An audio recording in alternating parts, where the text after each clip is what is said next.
Well, thank you. Thank you very much for inviting me to participate in this forum. I'll just add one additional biographical note. Actually cut my teeth on weapons inspections with the Intermediate Nuclear Forces Treaty in 1988. I take pride in the fact that I was the first weapons inspector on the ground in the Soviet Union to implement that treaty. And I do like to point out that we successfully implemented this treaty. We eliminated two entire classes of nuclear weapons systems.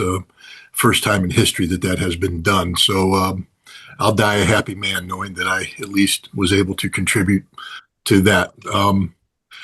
China. Pippa, you're 100% correct. China has recently published, I think last 2 Thursdays ago, a white paper on arms control.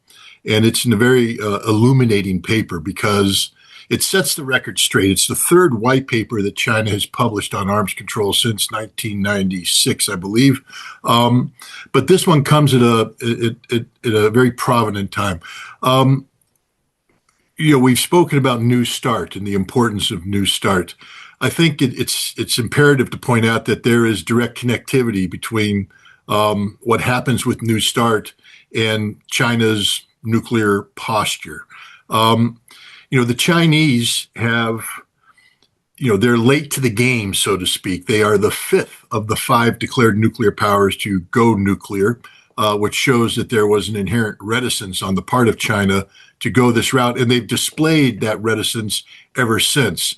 They have been very minimalistic in their approach to strategic nuclear deterrence. They have maintained from day one a no first use policy. And their goal is purely deterrence in terms of the development of their weapons. And they were successful for decades to maintain a similar posture, avoiding the kind of costly nuclear arms races that the United States and Russia had partaken in. But China lives in the real world. China is deeply impacted by the strategic arms control relationships between the United States and Russia. And China has made note in their white paper that the unilateral withdrawal and subsequent abrogation of the anti-ballistic missile treaty is very problematic for the Chinese. The same is with the Intermediate Nuclear Forces Treaty. Even though China was not a party to these treaties impacted the nuclear posture of China. For instance, with no ballistic missile defense, China's second strike deterrence capacity is enhanced. Also, the INF treaty, China has said that their strategic posture is derived from their geographical reality. They have intermediate range missiles because China seeks to protect itself and to project power in a self-defense manner from Chinese shores. You only need intermediate range missiles. You don't need strategic missiles. That's why China's strategic arsenal has historically been small. But the United States, because we seek to project power throughout the world, we determined that the Intermediate Nuclear Forces Treaty, which eliminated our and Russian Soviet intermediate missiles, that this was unacceptable, that we needed to match China's intermediate nuclear forces. So we left the treaty. And so now China has to deal with an American intermediate nuclear threat. We're talking about deploying ground tomahawks. Dark Eagle is a new hypersonic missile. The Chinese have to take all of this into account. And so they began a modernization program of their strategic nuclear arsenal. They have increased the size of their strategic nuclear force in a modest fashion, but it's still an increase. The total number of nuclear warheads believed to be in the Chinese arsenal is around 600. Their strategic arsenal was limited to about 200. Now it's estimated that they may have up to 300. The problem is this growth has caused American analysts to panic, because we've been so used to China maintaining the status quo. So what we have done is ignored the fact that China historically has said that their goal is not to increase the size of their nuclear arsenal to match those of the United States and Russia, but to promote arms control to get Russia and the United States to reduce their nuclear arsenals to the size of China, and then everybody go to zero. That's the Chinese approach. But our analysts have mirror imaged America's predilections and proclivities onto China. And so we are now hypothesizing that if China maintains the current rate of growth by 2030, China will have 1,000 strategic nuclear weapons. And by 2035, they could reach our limit of 1,500, which now has prompted many in America to say we need to scrap the New START treaty. Because in order to match the Dragon Bear, which is the combined nuclear arsenals of Russia and China, we need to literally double the size of our weapons. So, we've created our own nightmare, we being the United States, by walking away from arms control and by doing things such as withdrawing from arms control treaties and modernizing our own weapons. We've compelled the Chinese to take action, and now we've misconstrued it. But perhaps the most dangerous thing that we've done recently is because of this false analysis, I believe, the Biden administration changed the nuclear employment guidance issued by the president. This is a very, very secret document. It's our war plan. It's how we go to war. And because of the perception of an increased Chinese threat, we had to take a strategic nuclear arsenal of 1,550 weapons capped by New START and find a way to defeat both Russia and China simultaneously, knowing that their combined warheads outnumber ours. This had us change our warheads to make first strike capability even more prevalent, change our employment strategy. So the bottom line is, if we have a nuclear war with Russia, and I just want to remind everybody in the audience, in November of last year, the United States Congress was briefed by the CIA that there was a better than 50% chance there would be a nuclear war with Russia by the end of the year. Thomas Buchanan, the Rear Admiral who does war plans for Strategic Command, gave during a question and answer period with CSIS in November, said that the United States is ready right now to have a nuclear war with Russia, and we are prepared to win. Now, the interesting thing about that, besides the absolute horror of the notion that the United States was leaning forward to go to nuclear war, and the perverse notion of winning, is what does winning look like?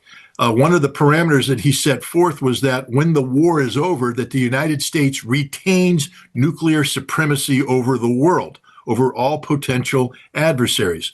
This means that if we go to war with Russia, we simultaneously, preemptively go to war with China so that we can retain this nuclear superiority. The Chinese understand this.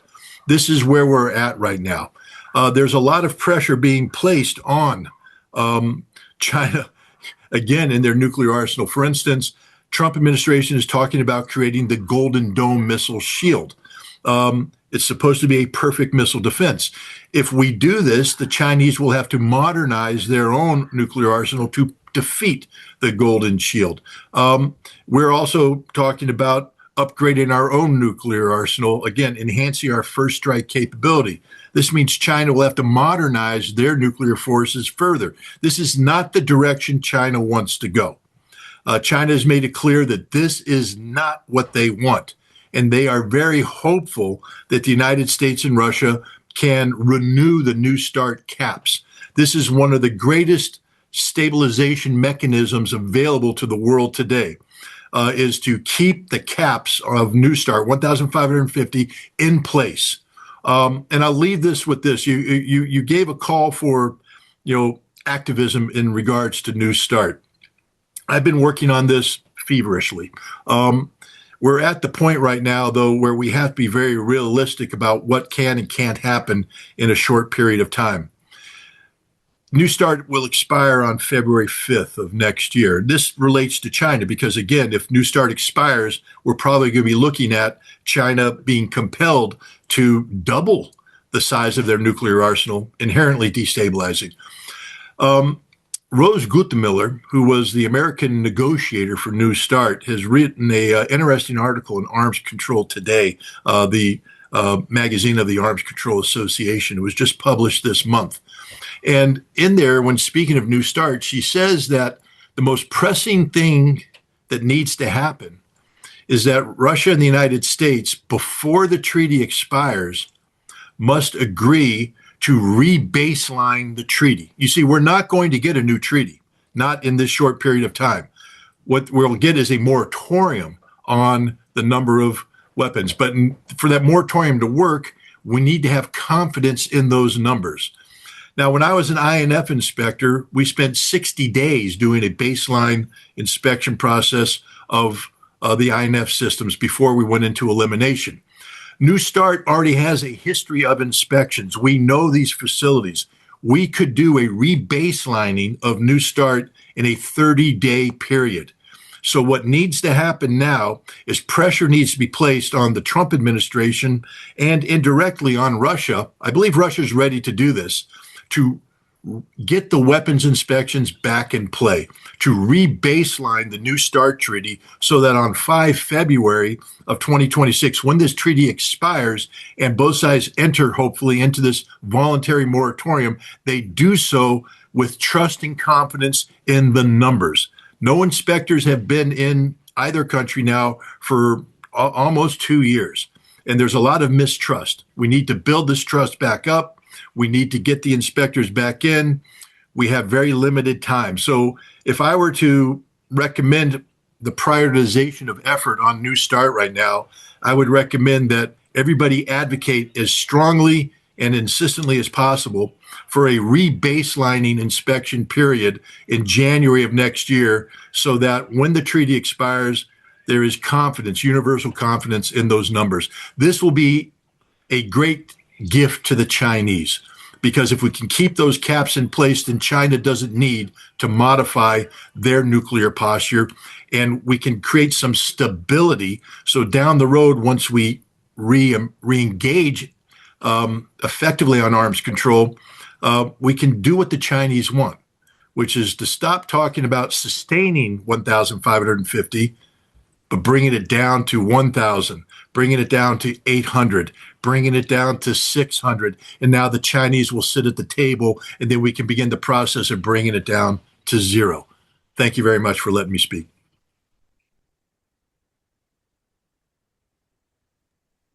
Thank you so much, Scott. That was